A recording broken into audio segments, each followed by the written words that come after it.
Hi, everybody. Leo Babauta from Zen Habits here. I'm so excited to be here with you.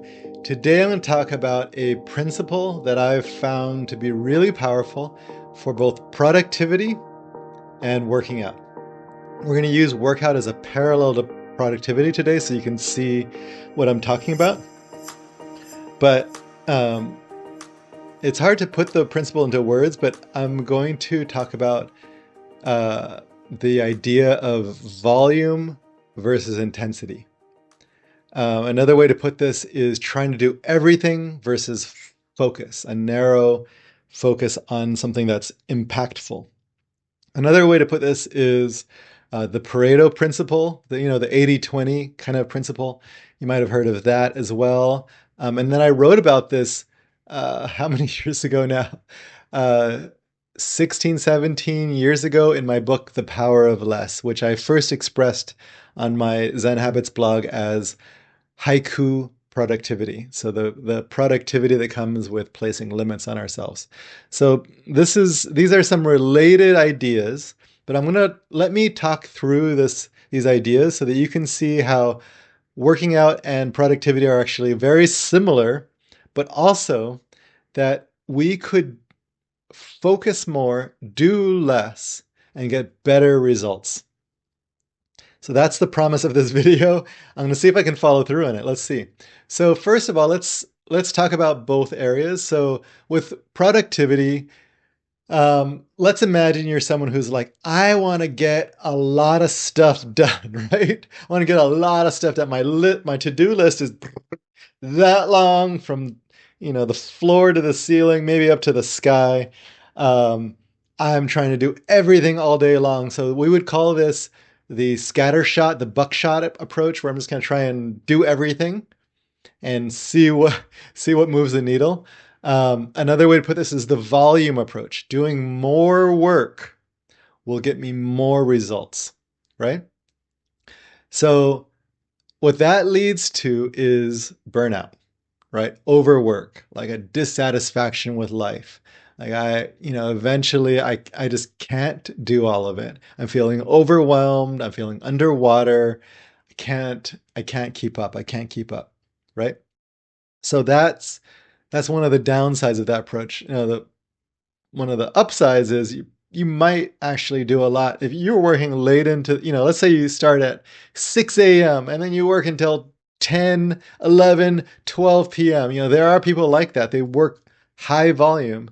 They're going to get a lot done, right? So they're going to be the people who are moving a huge amount of throughput through their lives. So that's the upside of it. It doesn't always work out positively, but there are some upsides to that. So let's not ignore those. Um, so let's move over to working out. So working out, people do the same thing, high volume approach, right? These are the people who are like, I'm gonna get myself into the best shape possible.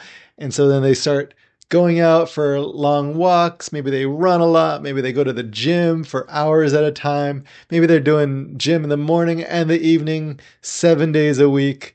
And then even in between, they're trying to do all kinds of other stuff. And the idea is more is better, right? More is better.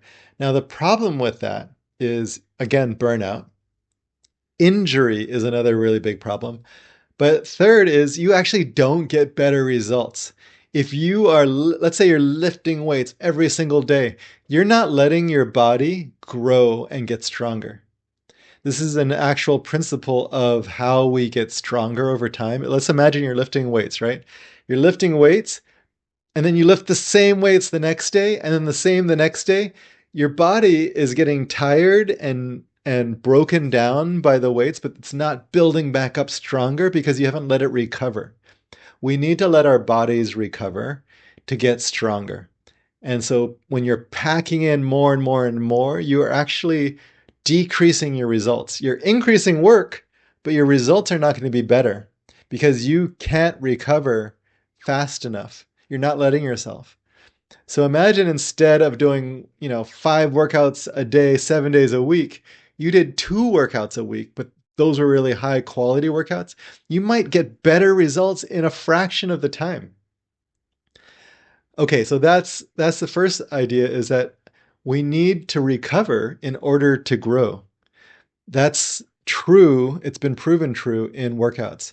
Now, there are people who can get really good results working out twice a day, 7 days a week, but these are usually people who are very advanced athletes. They're not people like me and you. They they have built this capacity up over time. So we're not talking about Olympic level athletes right now. What we're talking about is everyday people who have regular amounts of capacity and recovery times.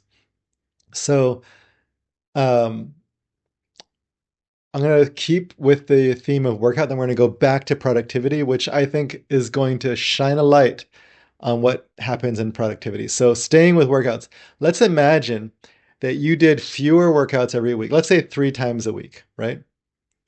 And first workout you do upper body vertical press and then vertical pull, right? Chin ups and shoulder presses or handstand presses and pull ups, something like that.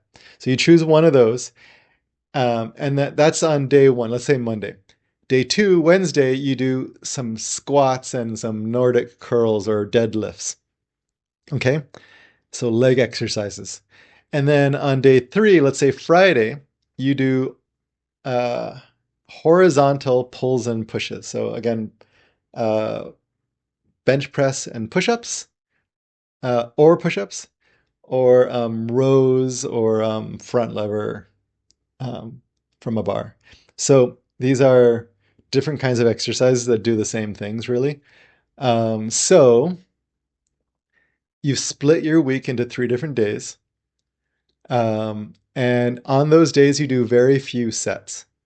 But when you do those sets, they are the hardest possible ones.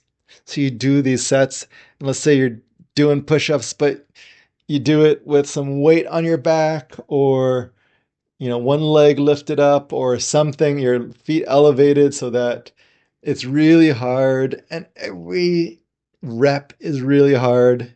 And then at the end of it, you're exhausted. So you've really worked your body, but then it's a week before you do that same workout. And so the same muscles don't get worked for another week. Well, now you work them a little bit in the other day, the other upper body day, but for the most part, you only have, let's say you're working them 1.5 times per week because it's kind of a half workout when you change the motion. So 1.5 times a week, but intensely, but you have a lot of recovery time. Your growth will be faster than someone who works out 7 days a week, the same muscles. Now, people who work out 7 days a week don't usually do it that way, but they're still taxing their nervous system's ability to grow. And we need more rest in order to grow. And so the workout plan that I just gave you, 3 days a week, split into different kind of movements, but done really intensely, and then lots of recovery. It's a small amount of work done with high quality, high intensity, and lots of recovery. Now that will get you really good growth in a very minimal amount of time. So that's the principle that we're talking about here. Now, I'm going to just ask you to trust me that that is a principle that works in fitness, in working out. And now let's take that over to productivity and see how it might work in that area. And then you can tell me if this is something you want to give a shot to. So with productivity, instead of the high volume, imagine you only worked 3 or 4 hours a day. Now, I know that's not possible for a lot of people. Maybe you have a day job and you have to work more hours than that.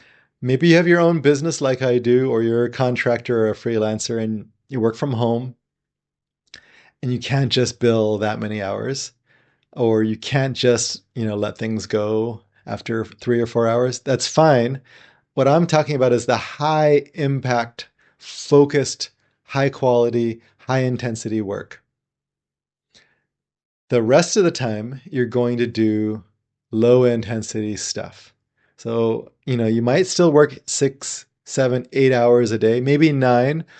I don't recommend it, but let's just say you do. But only 3 or 4 of those hours are going to be focused, high intensity, high impact stuff, high quality. The rest of the time, maybe you'll be on a call or a Zoom meeting. Maybe you'll be checking and responding to email or messages in Slack or whatever team platform you use. Maybe you'll be, kind of doing some financial tasks or other small tasks on your list. And so this would be about half your day. That is actually already true, I think, for a lot of people. So I actually recommend that you do a little bit of that in the beginning, a little bit of that at the end of the day. For me, I do about an hour of that at the end, beginning and end of each day, and a little bit of it in the middle. But at the middle of my day are where I do the high quality stuff, those hard workouts. Um, and I don't do it straight for 4 hours. What I do is I do it in chunks. So this right now, you are catching me in my video recording block where there's 1 hour and I'm going to record 4 videos, 3 or 4 videos. And this is one that I have prepared myself for. I got my head nice and shaved. I got the lighting set up. I have a relatively nice t-shirt on. I have my water here. I'm ready for it. I know what I'm going to do, and then I start the hour. So I've prepped for the hour. When I start, I'm focused. I'm doing it, and when I'm done, I'm done. And I take a break. Then I prep for the next hour. So there's a little bit of a break in between. Maybe it's 20 or 30 minutes, but it's a break in between where I'm prepping, I'm resting, I'm recovering. And so that the next hour that I do it, maybe it's a writing block, maybe it's something else.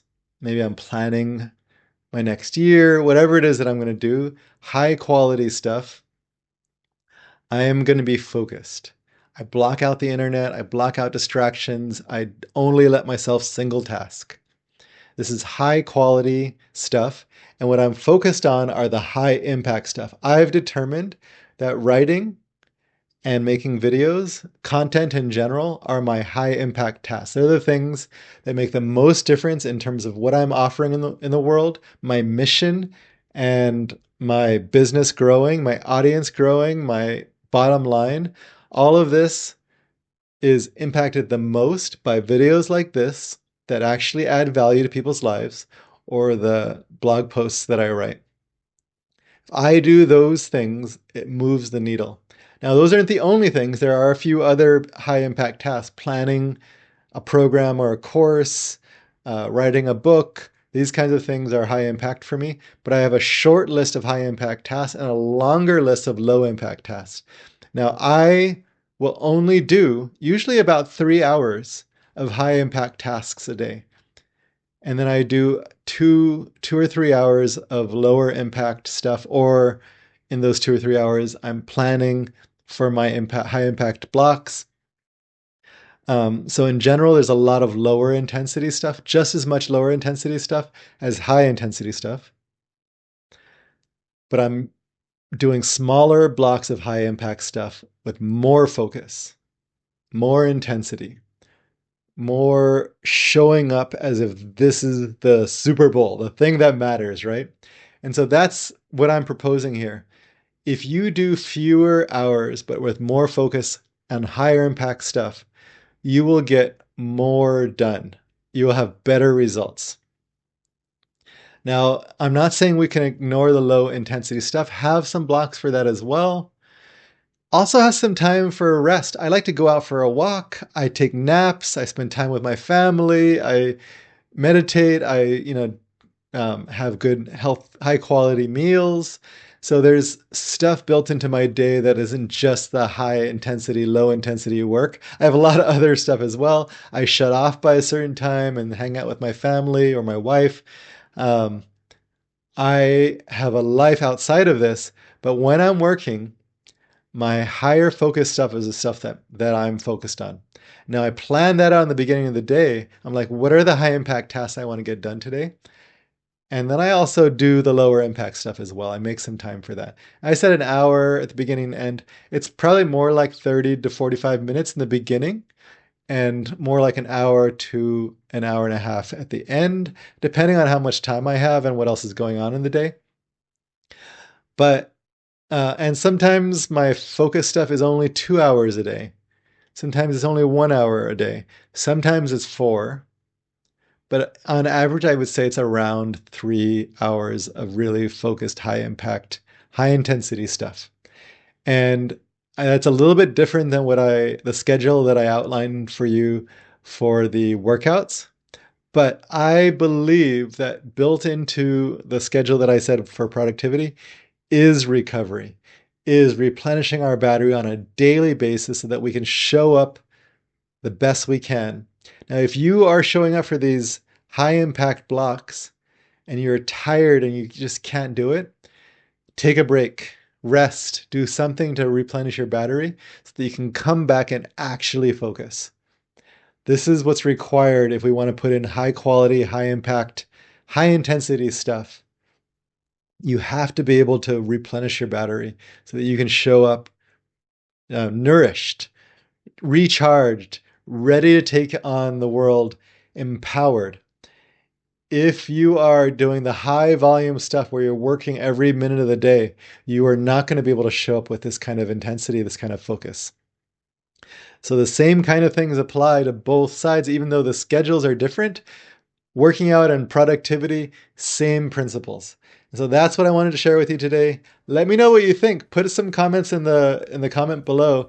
Maybe you have objections to this. Maybe you have a way you do this that isn't the way that I do it. I'd love to hear from you. Maybe you have some questions. I'd love to hear. Give this a like if you think that others should be able to find it through the beautiful algorithm that helps people find new content. Subscribe if you want some high quality, high impact content in your subscriptions inbox here on YouTube. And share this with others. I would love for you to do that. People who could use some Zen Habits, high quality stuff in their lives. I appreciate that. I appreciate all of you. Take care. Go out and practice. This is Leo from Zen Habits saying goodbye.